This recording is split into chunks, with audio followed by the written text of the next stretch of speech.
Let there be light and welcome to Living Essence. I am Siddhanta. I'm going to address today one of the things we all put ourselves through is that thing that we call self-sabotage.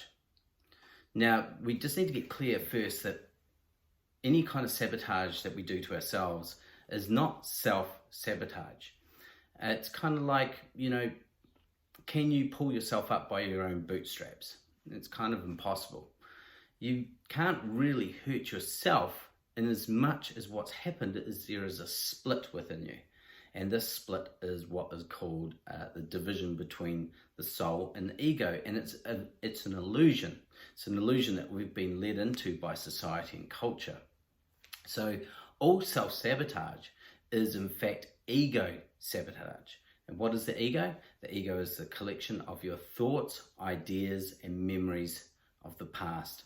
And then what the ego does is creates anxiety and depression. You see, you don't have depression or anxiety. The ego is basically kicking a fuss because it's always going into the filing cabinet and pulling out the worst case scenario files. Why? Because the ego is there and concerned only with the body and the mind. It's there to protect the body and the mind. So in nature, if you were to say, for animals, it's called instinct, okay? Animals have instinct, but because we have a prefrontal cortex, we take instinct and we mix it with imagination, and what we get out of that is what's called the ego. Again, I'll repeat that. So for animals, they have instinct, because you'll see an animal run from another animal to, it'll get anxiety, which is the response of the fight or flight response. The gazelle that sees the lion, boom, it takes off. It doesn't even need to think.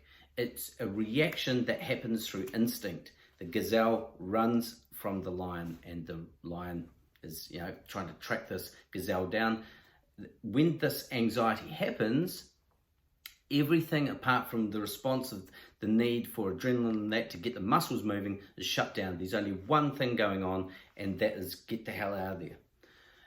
Once the gazelle has escaped the clutches of the lion, only moments later, we're talking 10 minutes at max, once the heart rate has come back down, the gazelle carries on with life as if nothing happened, but always trusting its instinct.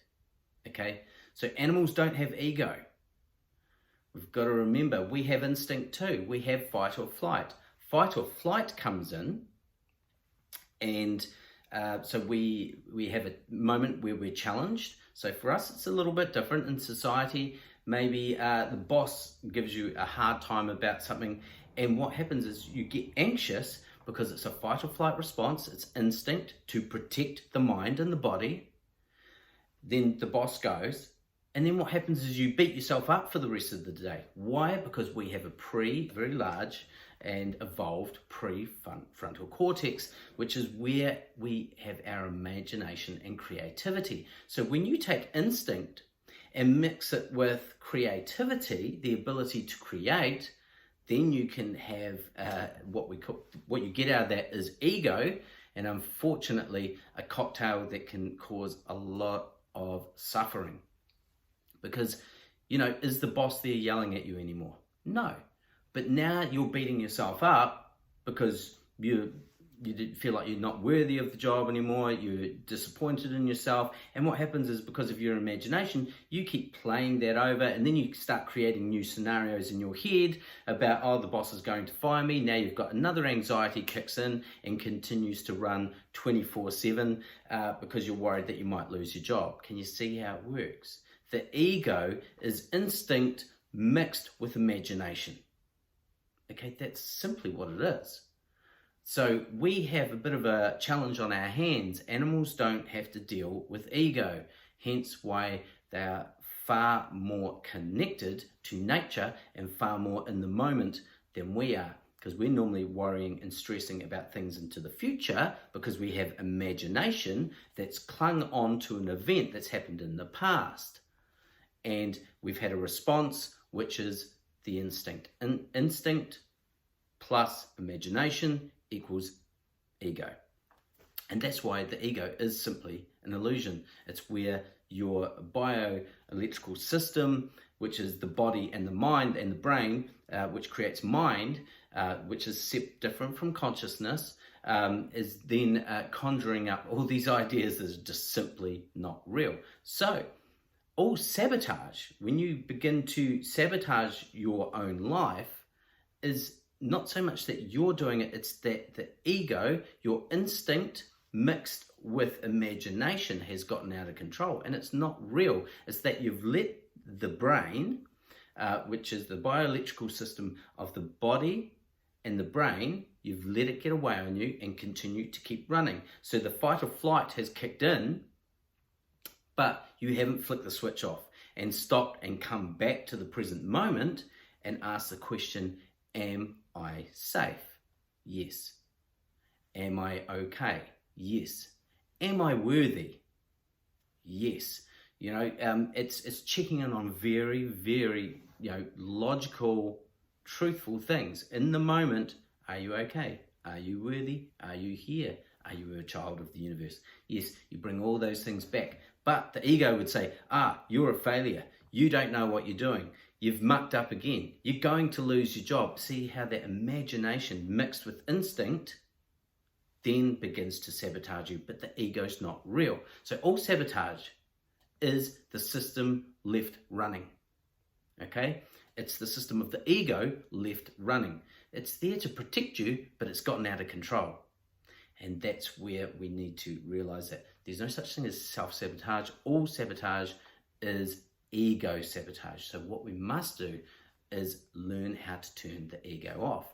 And the way to do that is just as I said before, coming back to the moment that the time that the ego cannot fathom, the time and space that the ego cannot fathom is here and now. I just had a client before and her ego was through the roof. We've been working on her ego for a while, and this is what I do as an egologist, as a mystic, as a mystic life coach. I help people see their ego for what it is and help them actually realize that they're carrying the ego, but don't need to identify it. I was able to help her understand. I said, where does the sky start and end? The sky is just there all the time, whether it's at day or night, whether it's cloudy or clear, the sky is always the same. But things can happen within the sky. The sky does not get identified with the clouds, does not get identified with the darkness. The sky simply is what it is because it always is what it is. That is you. When I ask someone, who are you? They can't put their finger on it. You can't put your finger on it because you are not what you think you are. As soon as you need to bring your thought into it in words require thought, you can't put it into words because you are beyond that which can be explained. So in understanding that you are the pure blue sky, what would the clouds represent? The clouds would represent your thoughts. Now thoughts come and go. Do you need to try and remember how the clouds were beforehand? No, new clouds will come. Do you need to try and remember what sort of different kinds of clouds that come in, the storm clouds or rain clouds? Do you need to address or go, oh, it was cloudy before, so it's going to rain? It's like, does it make sense to address the past and then start projecting it into the future? Well, it rained yesterday, so it's probably going to rain tomorrow. Rain's going to happen. But you don't need to go ruining or imagining things that may not ever happen. And that's all the ego does. It loves to imagine things that may not ever happen because it goes into an overprotective mode. And that's what self-sabotage is. It's an overprotection. It's the system gone out of control and now it's become overprotective. And as we know, an overprotective parent ends up damaging the child. If you become overprotective of anything, what happens is you become neurotic. So you have a neurotic parent with a damaged child. See, overthinking helps nobody. The only way to escape that is to come back to this moment, because that is where you are. When you come to here and now, you come back to the understanding that you are the pure sky. You cannot be scarred or affected or hurt by the past, if you don't bring the imagination into it, if you are simply, purely, truly here, all is well. If you are purely, simply now, all is well. All is as it shall be. Because it is, at the end of the day, judgment that lands us into all suffering. And judgment is the primary action of the ego. When you begin to drop judgments, then the ego loses its grip. Don't judge the moment, because all judgment is past-based and fearing of the future. All judgment is based on things of the past, all your experiences of the past. All judgment is false, because the past is not, and the future is yet to happen. So I hope that has helped you. There's no such thing as self-sabotage. There is only ego sabotage. And remember that ego is instinct plus imagination. That's it. I'm not against instinct. Have your instinct, but don't go mixing the two, because what you'll end up with is a very strong ego. And the ego is illusion. Your instincts will always be there for you, but be true to yourself. And in being true to yourself, that is to simply be present. I'm sending you all so much love, and let there be light.